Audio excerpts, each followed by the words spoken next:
Before you install exterior equipment like a generator or air conditioning or installing a hot tub, you need to have a perfectly flat, level concrete pad.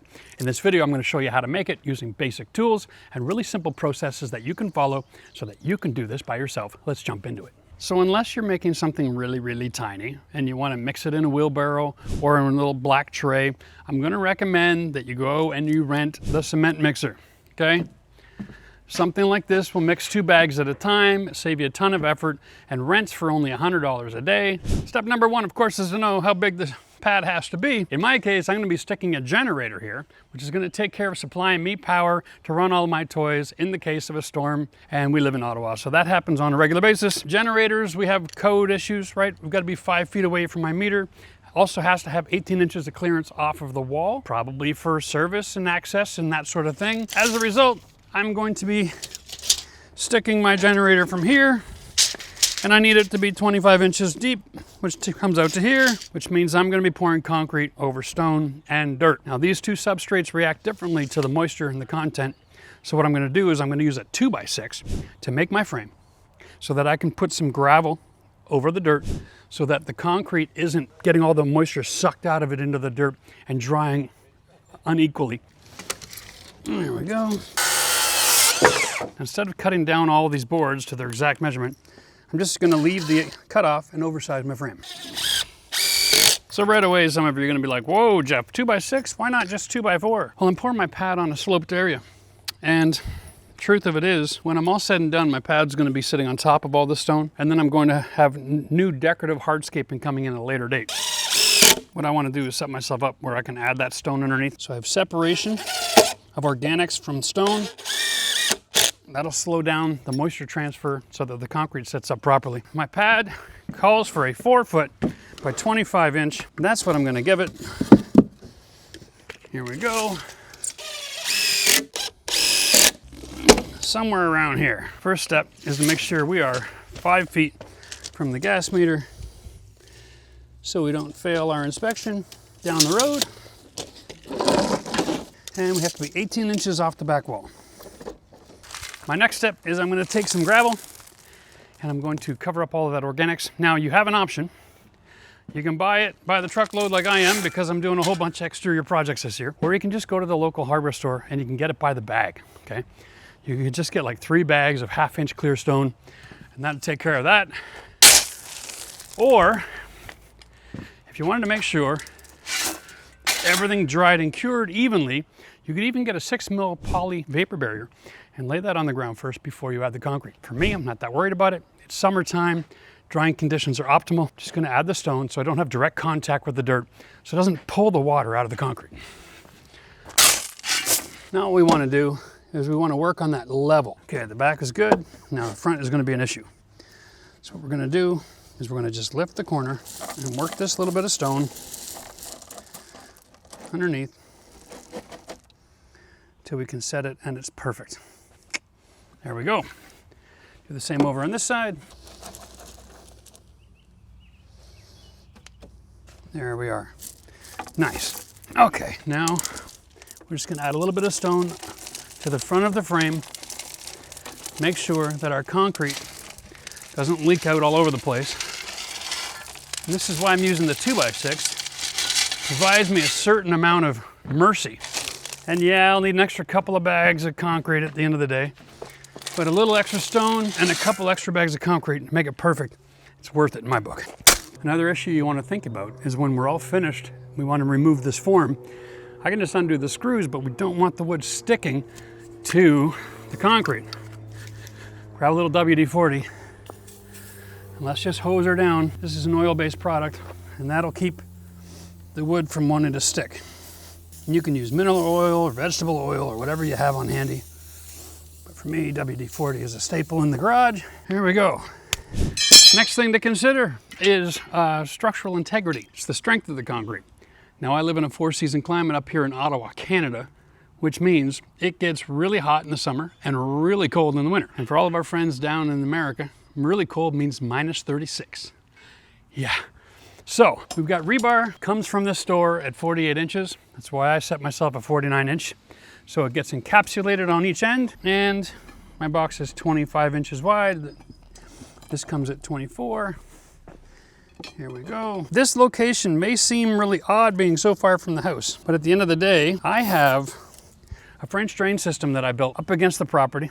And so my fence post is going to start right about here. And my gate will be about where this plywood goes eventually, okay? So in my mind, everything's looking just hunky-dory. If you want to see what my French drain system looks like, then we'll have that video link in the description below. There's a lot of different ways to do this, guys. You can grab wire and you can twist it and tighten it on. The only purpose this has is to make sure it's not moving around when you pour your concrete. That's it. And so for $1.89, I can get a dozen zip ties. Solves this problem and make it perfect every time. To make sure that the steel is not just sitting on the bottom against the rocks, we're going to take a little rock on all four corners to make sure it's lifted up out of the dirt so that the is more likely sit in the middle of the pad and not just at the very bottom. There we are. I'm liking it. Now, if you're wondering why I chose my spacing, it's because I'm a carpenter. And generally speaking, I like the look of everything at 16 inch on center. So there's no structural reason to it. This is definitely overkill. All I know is this much rebar would be enough to support picking up the load for my entire roof. So I know that this is overkill, but you know, when it comes down to when do you spend money on overkill, for an extra 10 bucks, you get 10 times as strong. It's a great time to kill it. So when you rent a piece of equipment, word of warning, they have rules about bringing them back clean. The last guy that used this didn't clean it. There's a big chunk of concrete in the bottom. So we took pictures in case there's an issue when we go back, because I'm not paying his cleaning fee. All right. So when you're mixing your concrete, I'm going to suggest you get nice up close and personal to where you're going to pour it. Have a sheet of plywood laying down. The best mixture ratio I found so far to date is exactly half a gallon per bag. You buy one of these measuring pails with the lines on it, you can get a perfect formula. Add the water, pour 2 bags in, let it mix. Yeah, it's that simple. Here we go. Unlike a lot of other rental tools, it's not a gas powered. You don't have to pull the cord, you just got to push the button. That's it. All these concrete bags, they come with the valve, pre-conditioned. You just tear it open.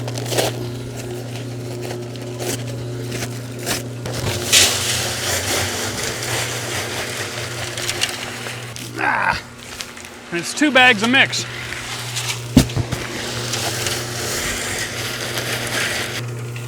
Now you can see that looks a little bit dry, right? That's okay, that's what the hose is for.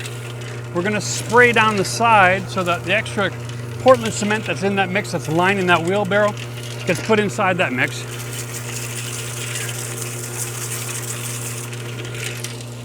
And then we'll just watch it mix until we start to see a bit of a slurry in it. Now we're starting to see it starting to slump a little bit versus being all granular. That's almost perfect. We want a little bit more moisture though.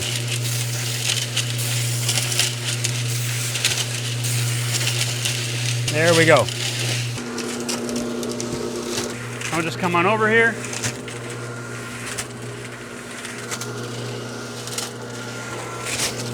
Whoa, what the hell? I'm a little low, eh?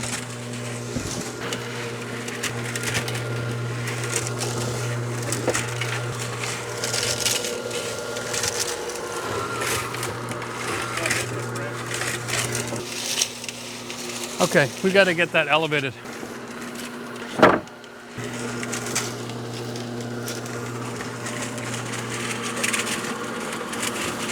That worked really nice, eh?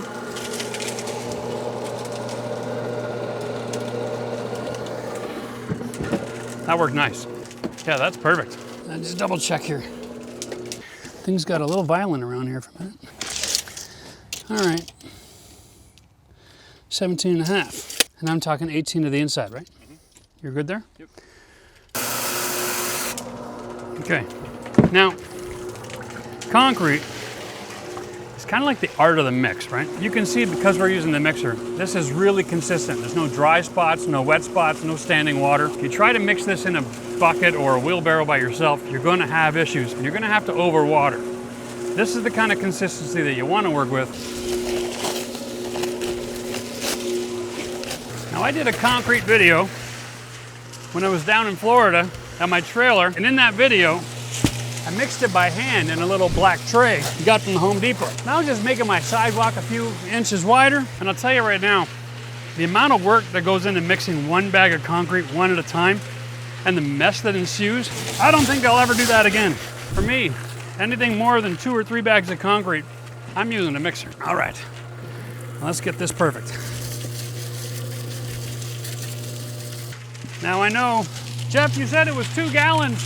Why are you using so much water? At the end of the day, site conditions are a real thing. Humidity, the temperature, how the aggregate is actually reacting to the water, how it's slumping. These are all important factors. What we're trying to do is make a very consistent mix just like this one, okay? Let me show you. It's not runny at all, okay? That's beautiful. Oop.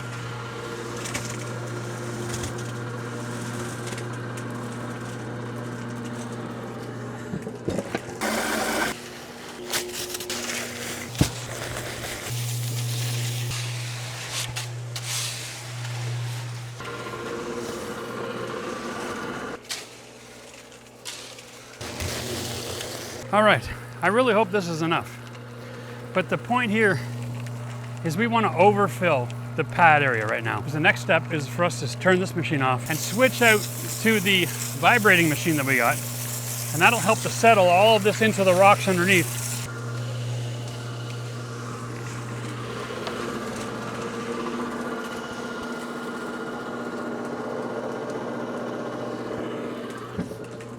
Now, I think I got enough, so now I got to try to keep this machine as clean as possible. All right.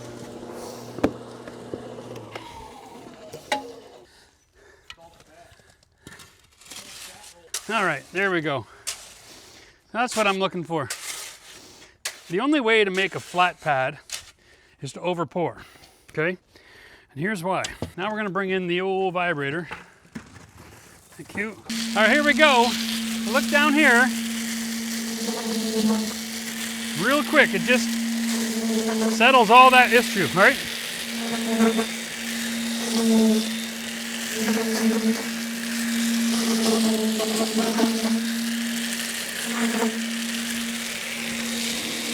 All right, that's it. You don't need much of it, but it sure does the job, eh? Next step here, grab your straight board and screed this thing. And that is why you want to over pour. You want to make sure you got enough left over that you can fill any low spots.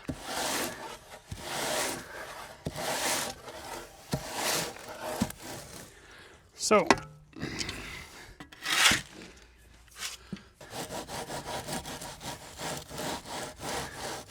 if you fill it to perfect and then you add the vibration, it'll sink down and then you're going to have to hand trowel it, try to make it smooth. But by overfilling,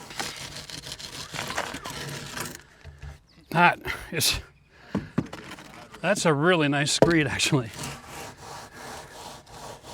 We'll come back the same direction here.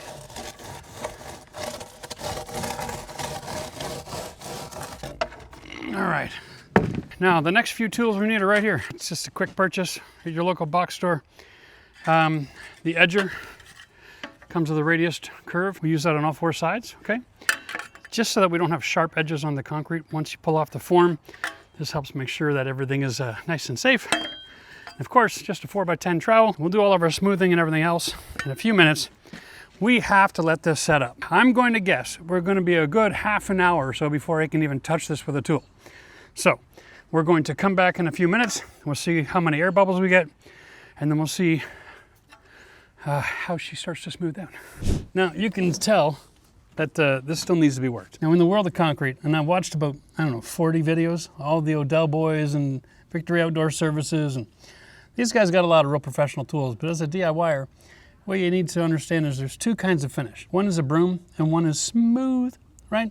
So if you want a perfectly flat, smooth surface, you're gonna have to go out and get the bull float magnesium, and you're gonna have to probably rent that tool as well. The bigger the pad, the bigger the tool. They do make a hand magnesium float available at the local building store. I've used it before, I did not enjoy that experience. So if you're gonna go do a big shed or something, then get a magnesium bull float and use that for your finishing. But for something like this, it's as simple as working the surface. Okay? Look how easy this is. This, here, I'll do this side. Just a few passes. Now take a look at the difference between this concrete and this section in front of me, just from doing a little bit of float work. Get rid of all the rough texture, okay, and it smooths it out. And that's basically your goal. Now, I am going to work the middle as well this way. It is my goal to finish this with a broom finish. And what this does is it makes it smooth and brings a lot of the extra water to the surface. All right, now we're not gonna broom it right away. We're not even gonna edge it right away.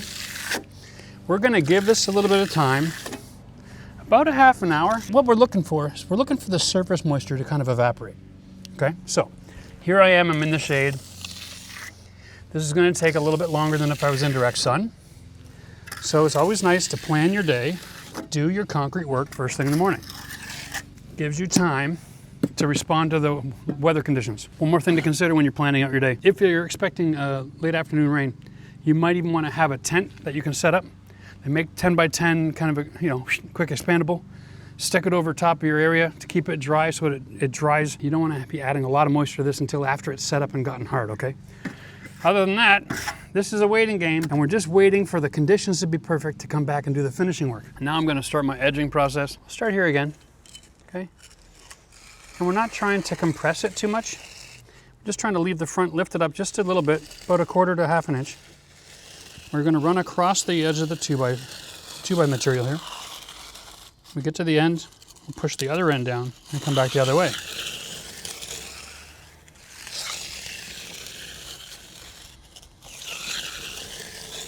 We just do that on all four sides.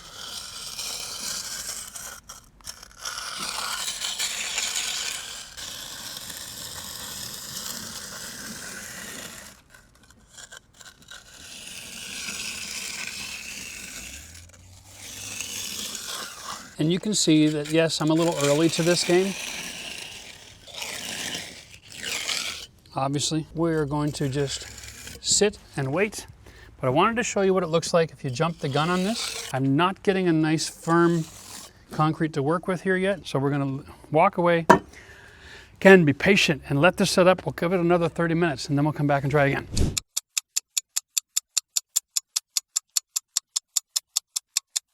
All right, it's been another 30 minutes. The sun's just about to start making it around the corner here. It's gonna dry this up a lot faster when it hits. But I just wanted to give you an idea. Here's the dry corner. Okay, I can't push down on that concrete anymore. Did you see that? Like, it's solid now. That's amazing. This is a perfect time for me to get in here and actually trowel this.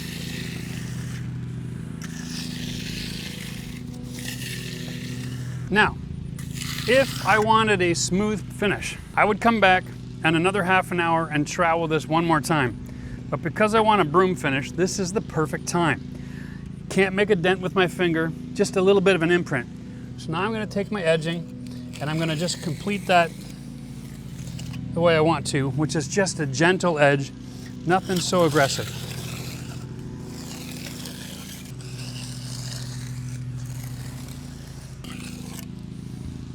Beautiful. And then the final broom.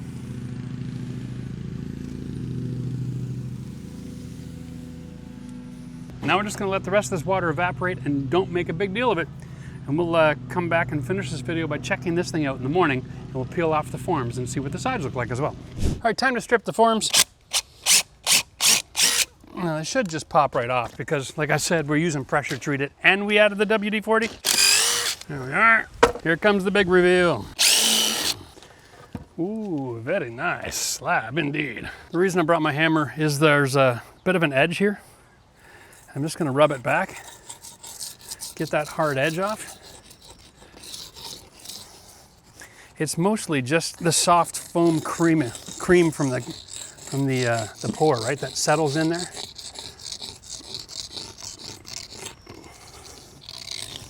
So we're just going to soften that edge up a little bit.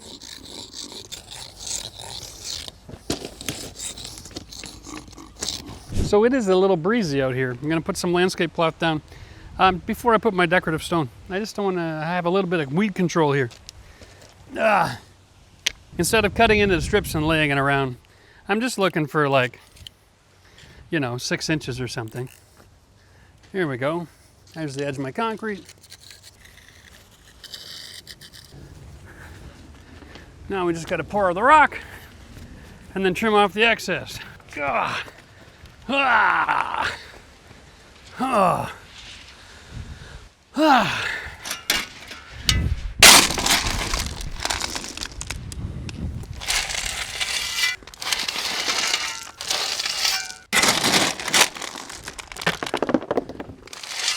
Whew.